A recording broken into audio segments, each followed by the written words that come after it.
Bupati sentil kuota haji saat resmikan gedung layanan haji terpadu di Masohi. Gedung Pusat Layanan Haji Terpadu Kantor Kementerian Agama atau Kemenak Kabupaten Maluku Tengah yang terletak di Jalan Imam Bonjol, Kota Masohi, resmi dioperasikan pada Senin 7 Juli 2025.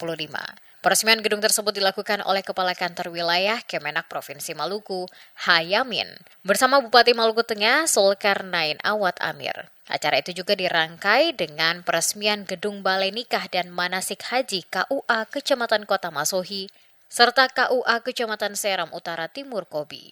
Dalam sambutannya, Bupati Zulkarnain menyentil minimnya kuota haji untuk Kabupaten Maluku Tengah yang dinilainya tidak sebanding dengan jumlah penduduk Muslim di daerah itu. Dengan jumlah penduduk Kabupaten julukan Pamahan Nusa terbanyak dari 11 kabupaten kota di Maluku, yakni sebanyak 445.618. Jumlah ini tidak sebanding dengan kuota yang ditetapkan oleh pemerintah yang hanya 142 orang. Menurutnya, jika menggunakan rumus 1/1000 dari jumlah penduduk, maka seharusnya kuota haji Maluku Tengah lebih dari 400 jemaah. Ia berharap pemerintah pusat melalui Kementerian Agama dapat memberikan perhatian khusus terhadap Maluku Tengah dalam penambahan kuota jemaah haji. Kita pengen pelayanan yang baik, pelayanan yang transparan, dan pelayanan yang buat semuanya bisa sama-sama puas. Sebab kita tahu jumlah penduduk terbanyak di di Provinsi Maluku. Seharusnya jumlah jamaah haji yang terbanyak adalah jumlah jamaah haji Maluku Tengah. Ini menjadi tanda tanya kita, dan kebetulan Bapak ada di sini. Kita butuh di tahun berikut ini sudah bisa terjawab, sebab saya akan bertanya terus jika tidak terjawab.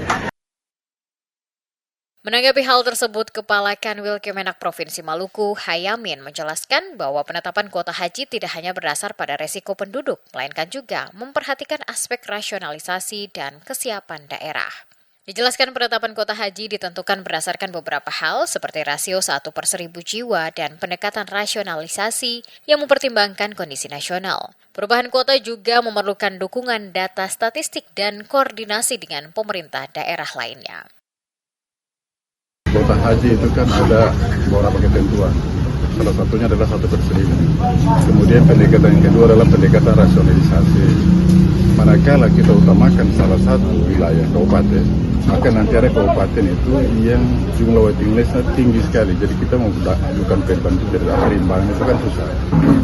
Nah, tetapi kalaupun itu harus dilakukan, maka yang harus dipersiapkan oleh kabupaten bersangkutan yang pertama terkait dengan data berdasarkan statistik. Itu yang pertama. Yang kedua, penetapan kuota haji itu adalah kewenangan hak prerogatif adalah dari Bapak Gubernur. Sebagai informasi, kuota haji Kabupaten Maluku Tengah tahun 2025 hanya berjumlah 142 jemaah.